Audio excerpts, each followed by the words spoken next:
Rahim. My dear students of Honors Part 4, how you folks are doing? In my today's class, I will discuss community language learning and its approach, design and procedure. In the early 70s, Charles Darwin developed a new education model he called counseling learning. This was essentially an example of an innovative model that primarily considered effective factors as paramount in the learning process. The counseling learning educational model was also applied to language learning and teaching, and in this form, it became known as community language learning.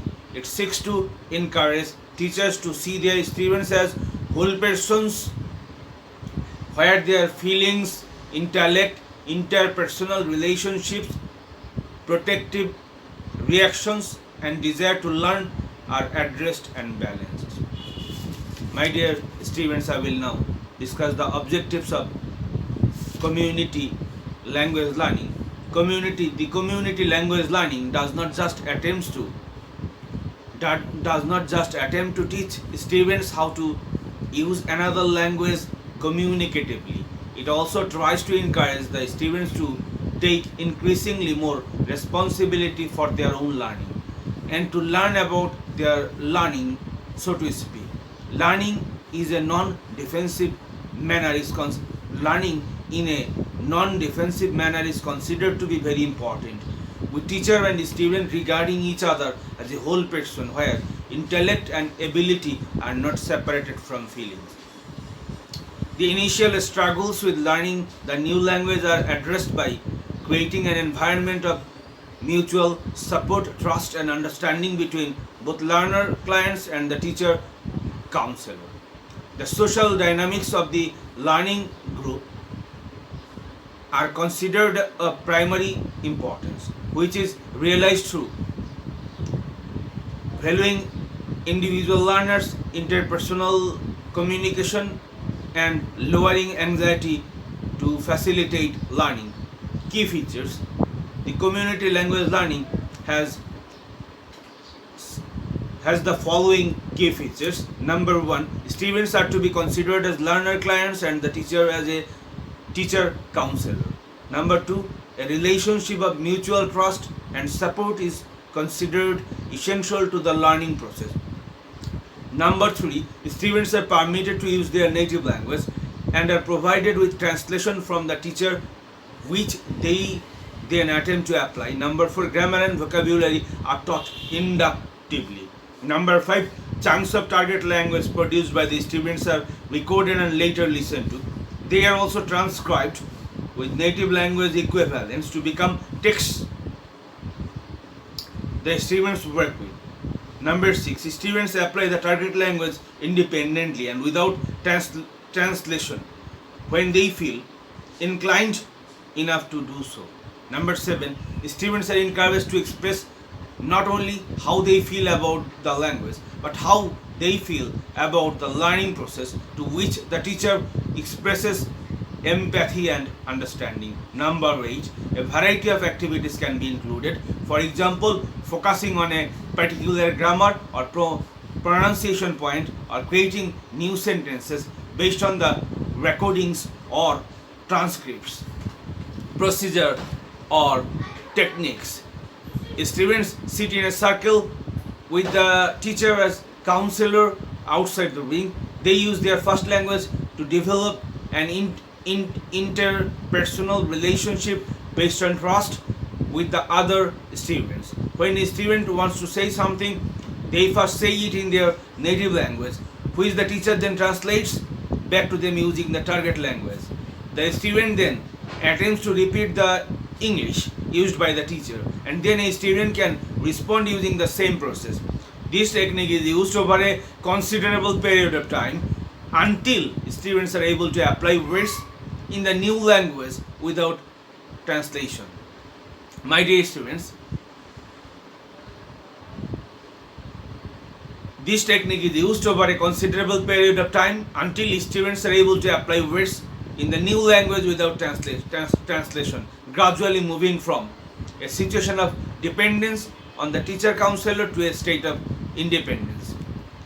Some of the common techniques used in CLL are: number one, tape recording, student conversation. Students choose what they want to say, and their target language production is recorded for later listening or dissemination. Number two, transcription. Teacher produces a transcription of the tape recorded conversation with translations in the mother language.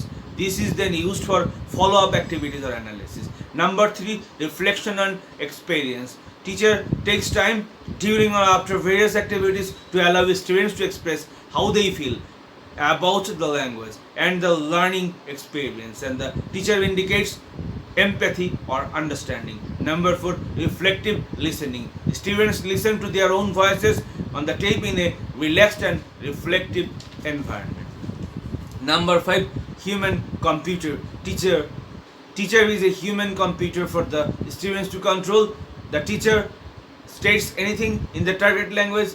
The students wants to practice, giving them the opportunity to self-correct. Number six, small group tasks.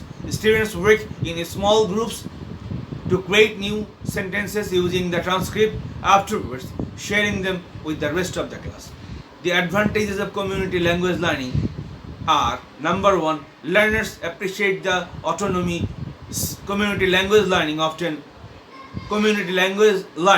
them, and thrive on analyzing their own conversations. Number two, communicative language learning works especially well with lower levels who are struggling to produce spoken English. Number three, the class often becomes a real community, not just when using community language learning, but at all times. Students become much more aware of their peers, their strengths and weaknesses, and want to work as a team. The disadvantages of community language learning are: number one, in the beginning, some learners find it difficult to speak on tape, while others might find that the conversation lacks spontaneity. Number two, the teachers can find it strange to give students so much freedom and tend to intervene too much. Number three, in the efforts to let students become independent, teachers can neglect their need for guidance. Number four, the method assumes that students intrinsically want to learn the new language, and that is not always the case. Now, let me, my dear students, wrap up my discussion by saying you the conclusion of community language learning. Community language learning is an innovative approach that Brown lists as one of the designer methods of the spirited 70s. It is certainly unique in that it is one of the first methods to be developed that really focused on the feelings of the students and tried to address affective factors in learning, particularly for adult learners. It was also the first method to combine the field of language learning with the dynamics and participles of counseling. Although today virtually no one uses the method exclusively, several valuable lessons are learned from it. Number one, discovery learning. Number two, student-centered participation. Number three, the effective nature of second language learning. And number four, the need for students' autonomy or independence. And with this few words, I would like to conclude my lecture for today. Thank you very much for listening.